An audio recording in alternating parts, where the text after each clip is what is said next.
Hello, I'm Siddhartha, and I'm a spiritual seeker of sorts, and a psychiatrist by profession. And today we have with us Isaac Shapiro, who has agreed to sit for this interview. And Isaac is a enlightened man, a disciple of Punjaji, and through that lineage to Ramana Maharshi. And he is presently giving satsangs in Amsterdam, and will continue till the 7th of June. And we wanted to have this opportunity to bring his message and his energy to the public at large. So, hello Isaac, and thanks for coming. Thanks. Yeah. And in a way, I'm a little reluctant to ask you any questions, because if you turn on too many more people, there's going to be no room for me in the satsang. Because so let's make a really terrible interview. Let's make a terrible interview. Okay, and see if we can chase people away. Because we have a big crowd coming at the present time. And we might just want to announce that it's at Trans Buddha in the red light district, and that's where satsang is held every night at 7:30, except on the weekends, when it's from 1 to 9. So Isaac, what I thought I'd ask you to start, and maybe this is, the finish in a certain way, but if you were going to die today, you have a lot of people who love you and who are out there and are sort of following your teaching, etc. Do you have a message that you would like to leave for the world at large and for the people who are particularly your disciples? It's a sort of a loaded question, I know. Papaji was well known for saying, no teacher, no teaching, no student. So, following that tradition, it's not my experience actually that I have any devotees or disciples. Some people love what's happening to them from being in satsang, this is clear. And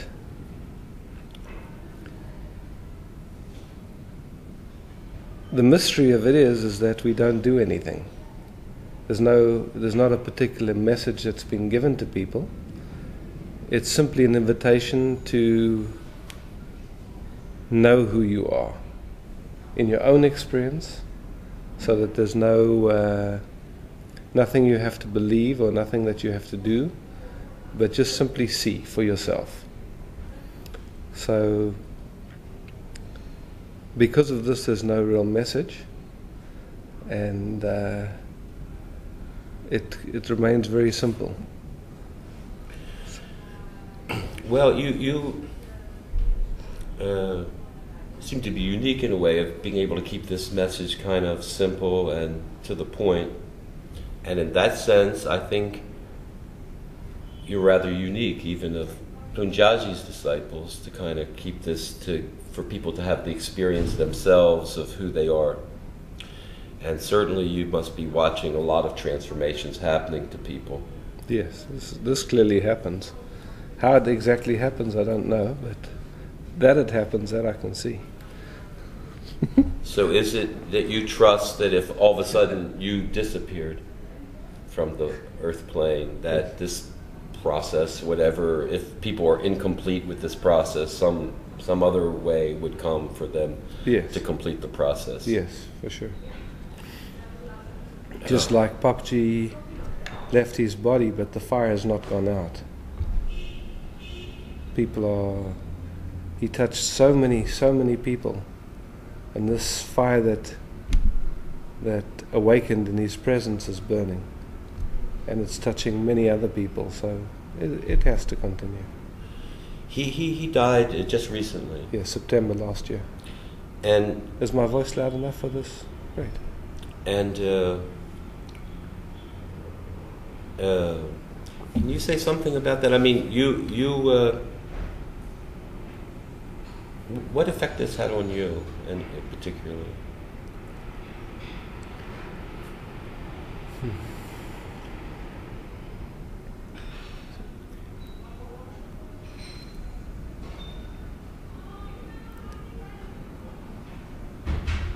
I can say that my mind doesn't function in the way of measuring effects any longer, because it just ends up being trying to snatch something out of the air. I mean, and to try and explain this, I mean, in this moment, if I try and speak about my experience, even of this instant, I don't know where I'd start and where I'd finish.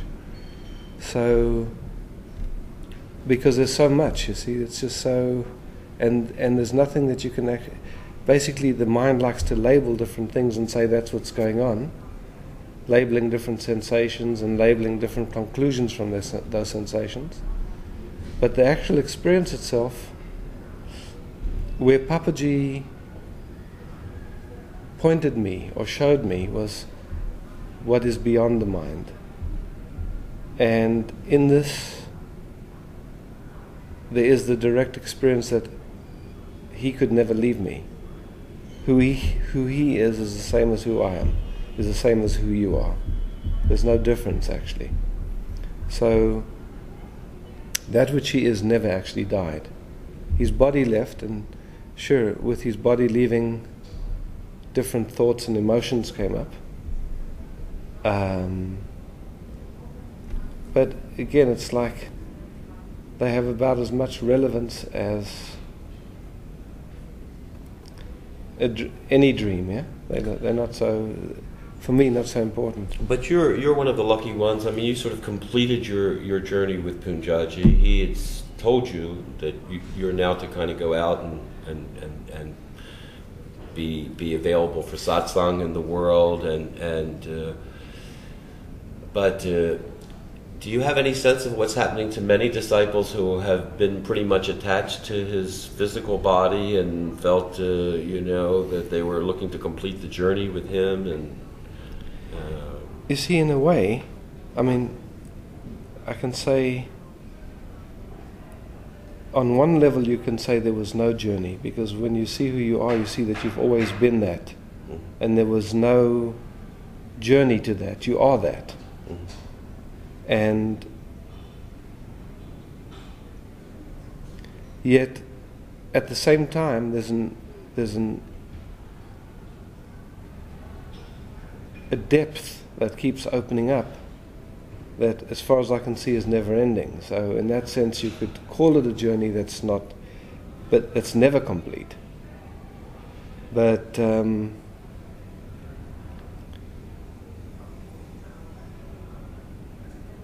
for the Sangha that was living around Papaji, again, there's no generalization that can be made. There's some people that have been moved into the depths of their being and are just letting that unfold. And some people have picked up other teachers. And I've got news of a bunch of people, but people just went where it was natural for them to go. There's still quite a few people that live in Lucknow. There still are. Yeah.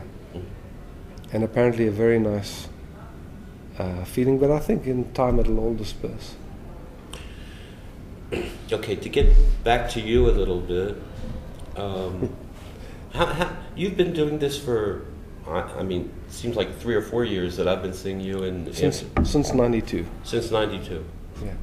And can you tell us something a little bit about your experience just in that way? I mean, you've been traveling around the world pretty much. You're in Europe, you go to America, yes, and now you're living in Australia. Yes. And does it seem like, I mean, just from a mundane level, that more people are coming, or the same quality of people are coming, or more people are coming, and there are many people now that are sitting very solidly in the truth of themselves, that have matured and know who they are and enjoying, and just enjoying. And such a beauty is with these people. You can feel it if you come to satsang. There's such a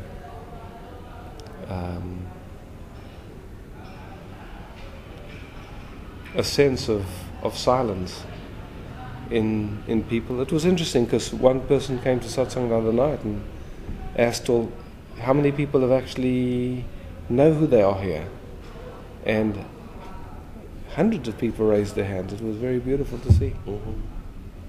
Yeah, and this is their own confession. This is their own saying. You see, it's just and also, like I said, it's not.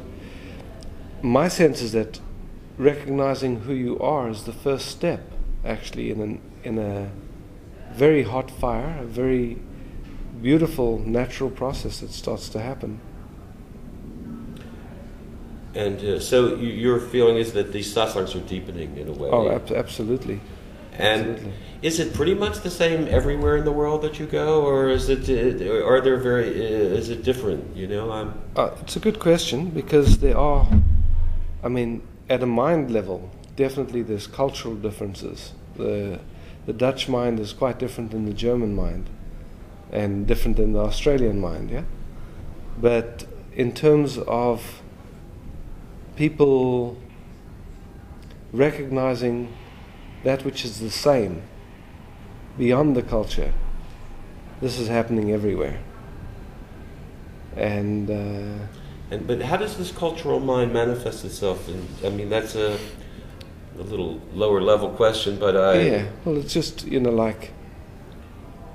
I guess I'm a little bit. One thing you can notice that, like, the Dutch people really don't like authorities, and they really like to question every authority. Yeah? And so there's a liveliness, you could say, about the Dutch people in this, yeah. And whereas German people are more, they're brought up in a different way, where you have respect for authority. So that's one cultural difference that you find. Yeah? And what about the Americans? Since I'm an American, I'm a little bit interested in. You're just going to Berkeley. At this point, I only go to Berkeley. I have been to other cities in America, but at this point, I only go to Berkeley. And Berkeley, there's an interesting phenomenon when people have really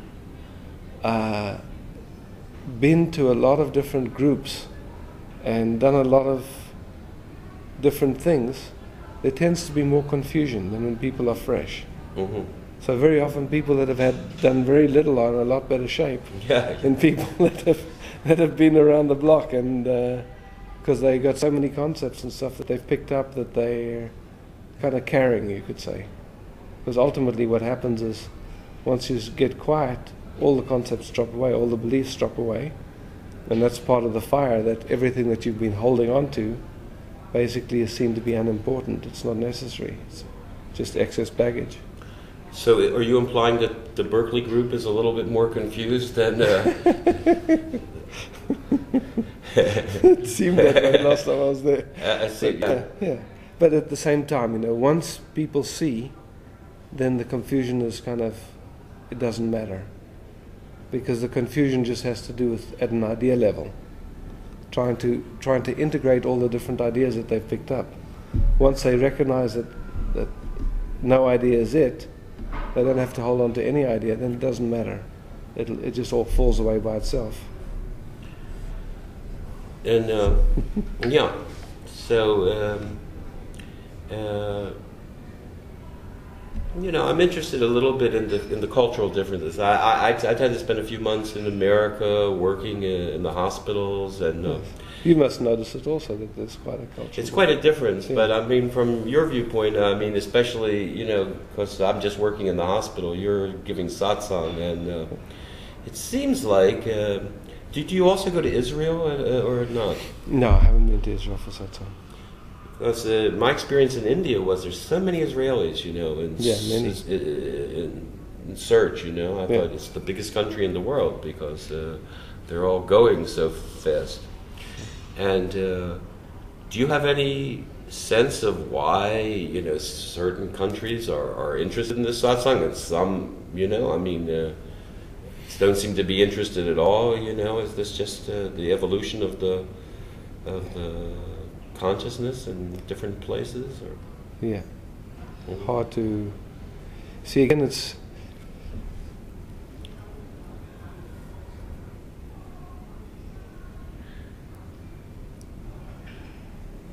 somehow these days my mind doesn't spend much time theorizing or trying to figure out what's going on. Mm-hmm. Just being is enough. Right. So I mean, I can put my mind to it and try and come up with some theory, but I know it's just basically a theory that I'm sucking out of nowhere. So, and I'm willing to do it if you like. Well, I mean, it's interesting because in satsang, you know, we really can't cover this sort of thing. So it's good. It's fine. Please feel free to ask anything, and then we just see what comes out of my mouth.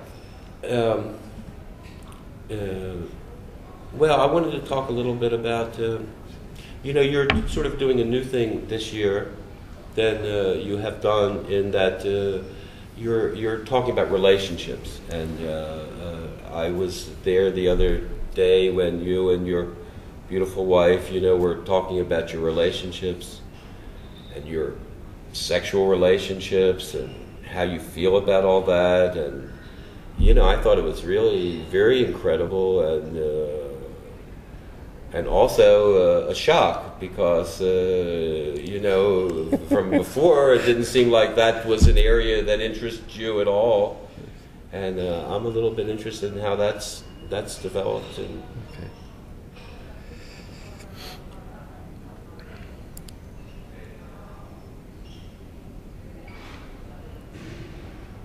Somehow, through it can happen so many different ways for people. People get interested in truth. But usually it's because that there's been some sense of suffering and there's a wanting to get relief from the suffering. And then people hear about enlightenment or truth or that there's some possibility to end this sense of separation, the sense of being caught up in the patterns that seem to be running your life. So this brings people to satsang. But for most people, even when they get an interest in truth, they still want to have relationship, they still want to have their life kind of turn out the way that they've been programmed for it to turn out. And one of the big issues that people have in this day and age is relating. So,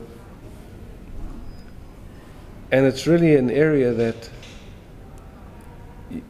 you can go to different tantra workshops and things like this to look for answers, but it doesn't really solve the basic issue, which is that as long as you feel separate, as long as your conditioning is to be evaluating what's going on and trying to be happy through either manipulating your own experience or your partner's experience, it can never work. So fundamentally you have to know who you are.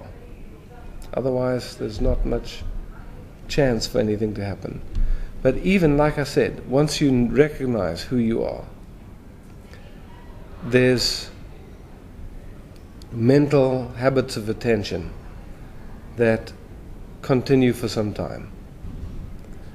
And one of the areas where it troubles people is the way we relate. Because most people are not inclined towards a celibate life or towards a life of being a monk or a nun, and they find themselves in relationship, taking care of their kids, living a life, and even though they know that place, that their very nature is peace and love and beauty, they find themselves in their lives falling into the same traps again and again and again. And it doesn't mean that they don't know who they are. And by simply speaking about this openly, my sense is that what takes people sometimes years to discover can be sped up. That these patterns that are playing, and really the patterns are not personal at all. They just, you could say, a conditioning that's very widespread.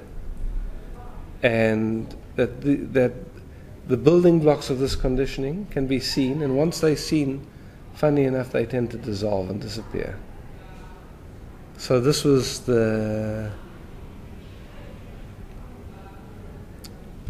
why you could say why we actually doing it, was just to open up the space to share with people what we've seen in our relating, that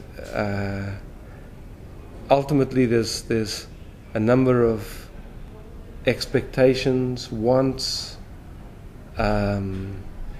ideas about sex and relating that keep playing. Even after seeing who you are. And that as they get seen, there's such a relief and a way in which love can manifest, you could say.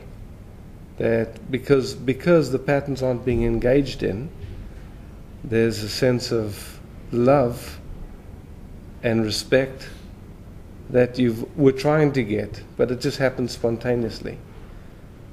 So it's in a way of trying to, because knowing who you are is coming to consciousness, coming to awareness. Yes. But awareness without love is sort of a little bit dry and empty and... Well, awareness is love, ultimately. Once you really rest in awareness, you see that this is the experience of being everything. There's no boundaries, and this is when you everything. This is love, yeah. I was struck by the fact that so many more people are opening up because of your opening up, and you're really being a little bit even analytical and looking at all the aspects of your own personality and patterns and how it works, and being willing to tell on yourself, and all kinds of things that most people are a little bit embarrassed and shy and repressed and everything. Yeah. And I was always wondering a little bit how we can get to this, who we are, and at the same time have a big part of us that's repressed somehow. Yeah, well, this is you see, because this is also, a lot of the teachers came out of India where they don't really talk about sex that much. And then Osho was, he was a wild card, and he spoke about it and invited people to really experiment with it. But you could say it was at a certain level of maturity then that people entered into this experiment. And people played around, and they saw that, yes, going for your sexual desires and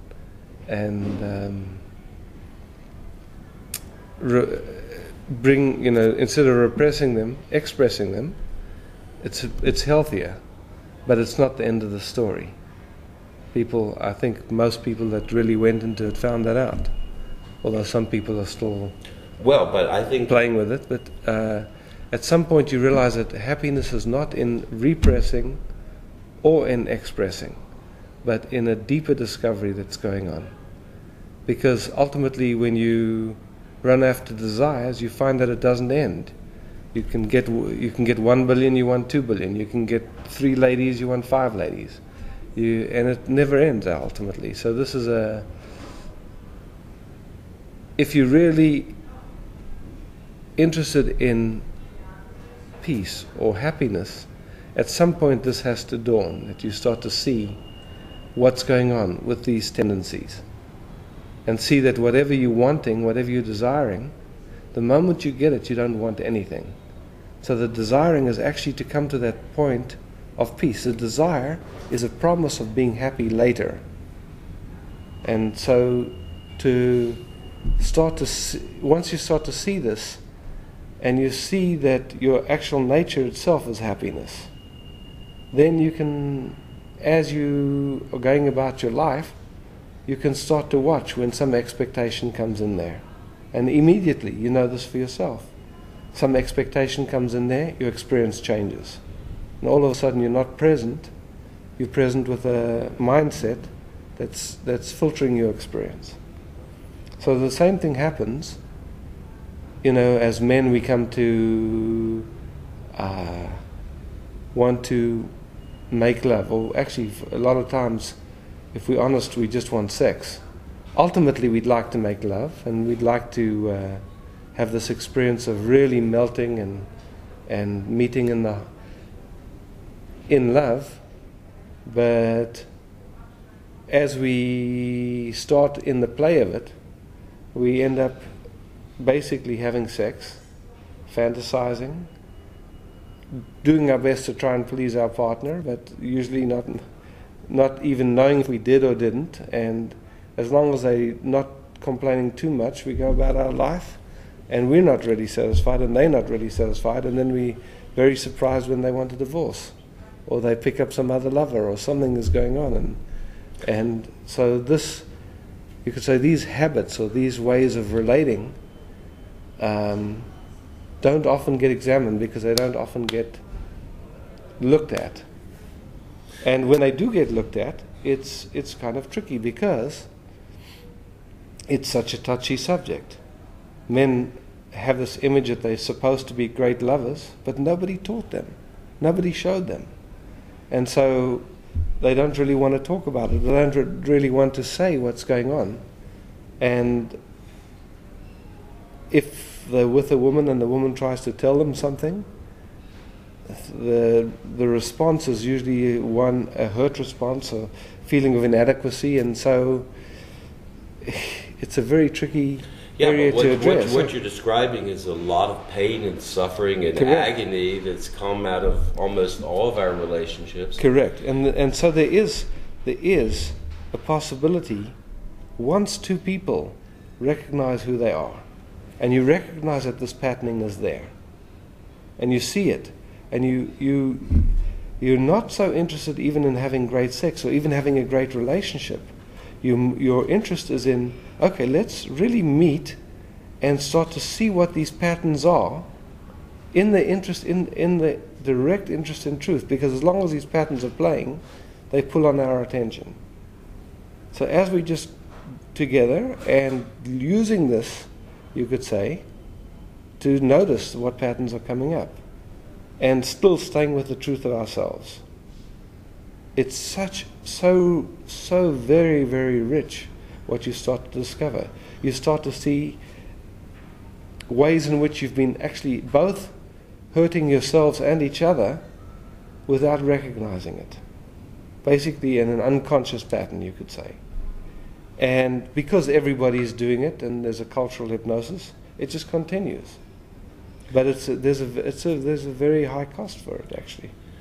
I mean, most people's idea of enlightenment is that there's sort of nothing left in the unconscious, that all the unconscious stuff has been processed and one is aware. Can one really have a big piece of things in the unconscious and still know who they are? And it seems like a contradiction. You see, people speak about enlightenment as if it's something, yeah? That there's someone that gets enlightened. But the actual discovery is that this whole sense of I, it's just a feeling. It's not an actual entity called I. It's just every night when you go to sleep and you come into deep sleep, this entity, this feeling of I is gone. You don't have a sense of I. So you start to recognize that the sense of I is merely an activity. It's not actually an entity. It's not someone. And that what's actually happening is a play in consciousness. So this whole way of operating, that there's somebody here that's messed up, or that's enlightened, or that's nearly enlightened, is seen to be a fallacy. What's seen to be the truth is that there's only one, not even one, there's only awareness here. And that there's no body that could even be enlightened. And very often what happens is when somebody recognizes this, or when this is recognized in consciousness, then other people call such a person enlightened. I never heard Papaji say he was enlightened. He would joke about it, actually. He just said, look, I am that. Meaning I'm everything. I'm everywhere. I'm in everything. You see, I'm that in which is the same in everyone. There's not a you and a me or anything like this. This is the direct experience. So, and consciousness ultimately is not divided. It's one thing, so that everything is consciousness. There's not me and consciousness, God and the devil. This is just creations of the mind. And even the mind itself is consciousness. So once this is recognized, then it's seen that the way consciousness is playing itself out, with all the patterning, with all the mental sets and everything, is the play of consciousness. When you take it personally, when you think it's you, then there's the difficulty. So in this, go ahead. Yeah. But I had a question. But can I interrupt you? Doesn't matter. I mean, I've personally been in this relationship business for a long time, also, and it's really seems like it's almost impossible in a way, to really, sort of get this love that people are looking for and consciousness. I mean, it's all my striving also, my longing also. But I'm just wondering if you're not opening a big can of worms, because in a way, like, with Punjaji also, I mean, there wasn't much talk about, I have two girlfriends and I'm not sure which one, and there wasn't too much talk that way. And with many people, relationships are sort of played down. You've dealt with relationships now, deal with who you are, find out who you are, that sort of thing. But when you start dealing with relationships, it seems like you're dealing with all kinds of old anger and pain and rage and fury, and all of this starts to come up that people have a bit buried in a way. Yeah. And are you not opening up a can of worms? I mean, you're getting people to, especially the way you're presenting it, all the stuff that's going on in you, and that you've sometimes, had revengeful thoughts and all these kind of things, and my God, this is loaded in everybody. And I just wonder, if you realize what you're opening up in all this. I think it's great, but well, so far, I can just say, what some people are telling me is that it's been very helpful to them. That because in my own process, as these things have come up and been seen, it's been such a relief and incredible. And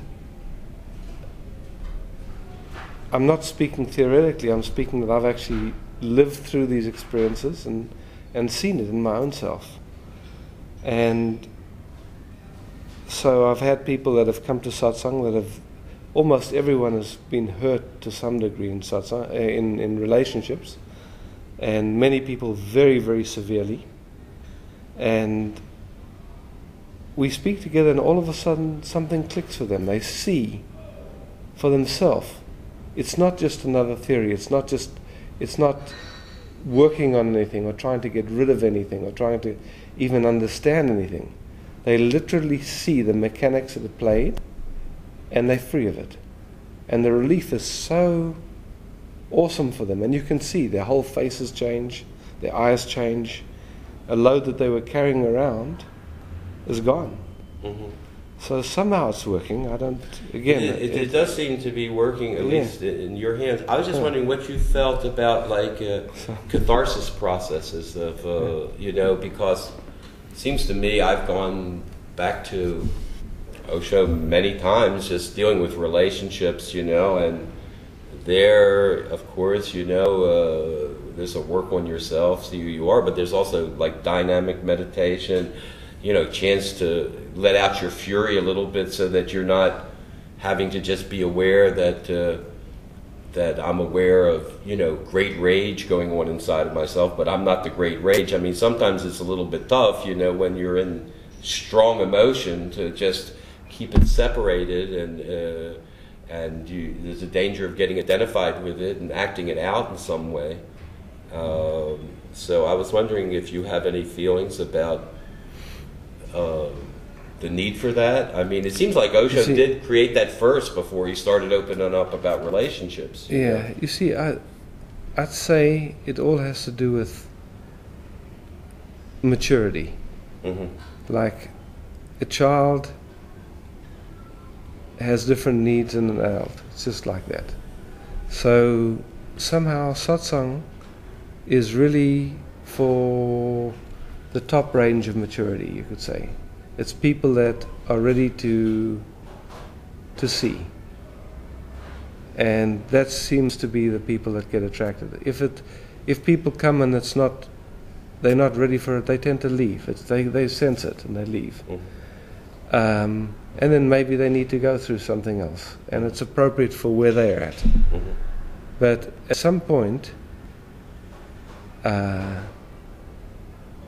like I said earlier, it's definitely healthier to get it out rather than to hold it inside of yourself. But the third way actually is to directly experience, to not just throw it out or to not, but to see, to directly see. And yes, of course, it's a fire, because the tendency is to either want to repress it, to not look at it at all, or to express it. And a lot of times, if it's really expressed, it's expressed at someone and put all over them. Mm-hmm. At least when people are expressing and just getting it out. But I've seen people who've been jumping up and down and expressing for years, and unless they really see the basis of what's going on, it's an endless process. Unless they come to the bottom of what's going on with it. You see, I mean, the thought pattern or the story that they're telling themselves, it'll keep coming up and up and up and up. So, like I say, at some point people get tired of it and they're ready to look deeper. Mm-hmm. And at that point, then they're ready for satsang. And frequently you tell people to kind of go into their feelings or go into the center of if they're experiencing some fear of the opposite sex. I would say it's not even going into the feelings. It's like seeing that what they call a feeling actually is just the mind isolating out a certain sensation, labeling it, making a relationship to it, and then a story about it, and then they're already involved. At that point, you can't just go into the feeling of it. You have to first remove the story, mm-hmm. and remove all the labeling, all the ideas about it.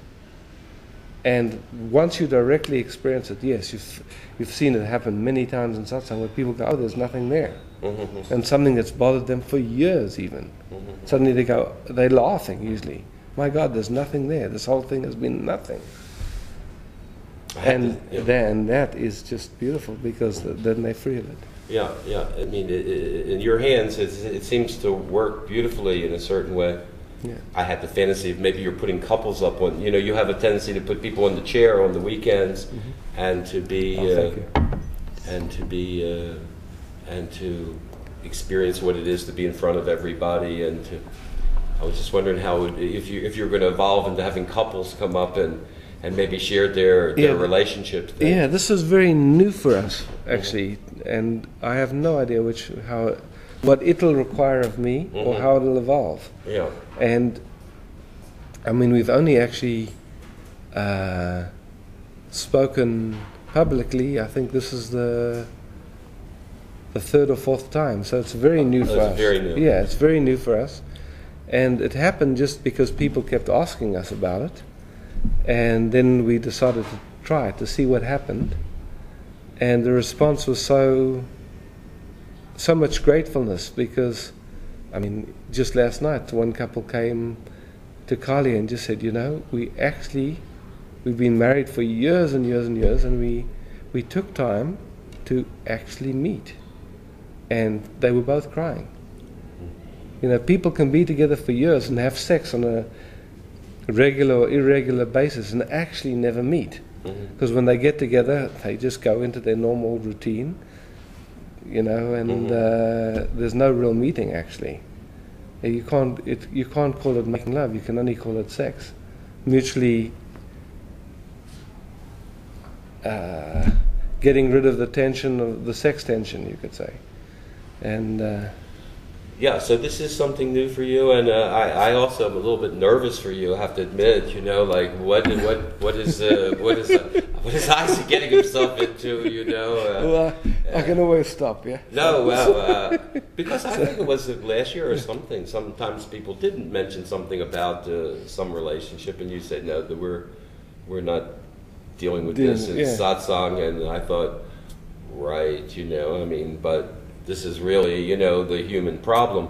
But also, it seems to me that some people have great problems in relationships, even if they know who they are. But some people don't have great problems in relationships, even if they know who they are. But they have great problems in making money, or in lots of other areas. You know, and why are we? You know, why do you know? I mean, is there not a way to sort of, or is that we're thinking about to sort of open up a satsang to everything? Some people are stuck with a misunderstanding of a past guru they were with, or some, you know, in all kinds of areas. People do ask questions about that in satsang, and we do address it. The areas where people are very shy to speak about are sex, relating, and money. Yeah. So these are, maybe some point it'll evolve to speaking about money. I don't know. It just happened this way. It certainly wasn't planned, and so now we're exploring it and seeing what happens with it. Yeah. Well, so who knows? I really don't know how it'll happen. How do we have to watch time, or it's time out? Okay. We're taking a break. Well, we want to finish it actually. Oh, we want to finish it. Yeah. Well, then. Goodbye.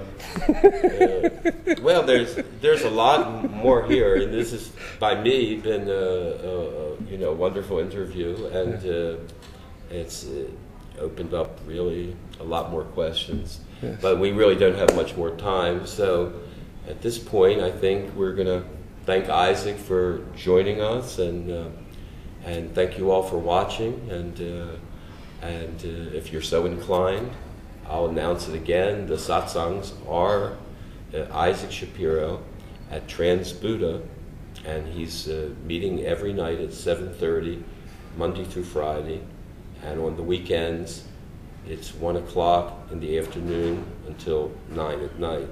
And the relating, for people that are interested in relating, but I'd say that again, this relating is useless unless you know who you are. So first come to satsang, then you can hear about the relating satsangs. And if for people worried about money, it's by donations only. And Isaac has always been beautiful that if people can't afford it, it's still open for everyone, and donations are certainly encouraged. But if people are short, Isaac has been wonderful about letting people come in to taste the satsang. So if people are at all interested, I recommend it strongly. He will be here again till June 7th. That's my understanding. Yeah. Thanks. Thank you.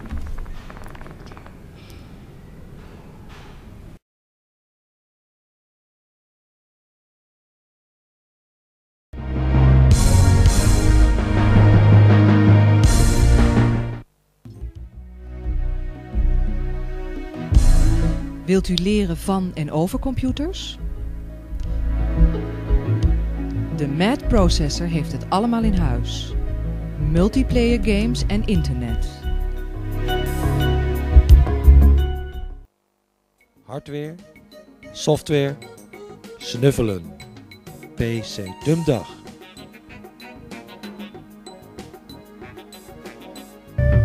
Speciaal. Specialist in Indonesische rijsttafel. Speciaal. Wel reserveren. Speciaal. Mindlift beeldbankiers. Enorme collectie foto's op CD-ROM. Digital Content Libraries. Vraagcatalogus. Egosoft. Brainmachines. Een brainmachine is een apparaatje dat door middel van licht en geluid de frequentie van de hersengolven beïnvloedt. De gebruiker heeft een bril en een koptelefoon op en lichtsignalen en geluidspulsen nemen hem mee naar verschillende staten van bewustzijn zoals ontspanning, concentratie, meditatie, slaap. Egosoft levert een breed gamma brainmachines.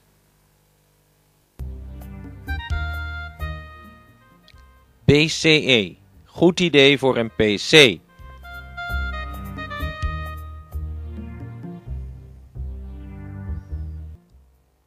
Eigen technische dienst.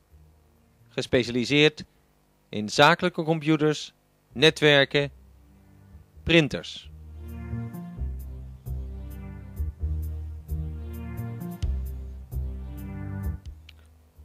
Voor een offerte, kijk op onze website.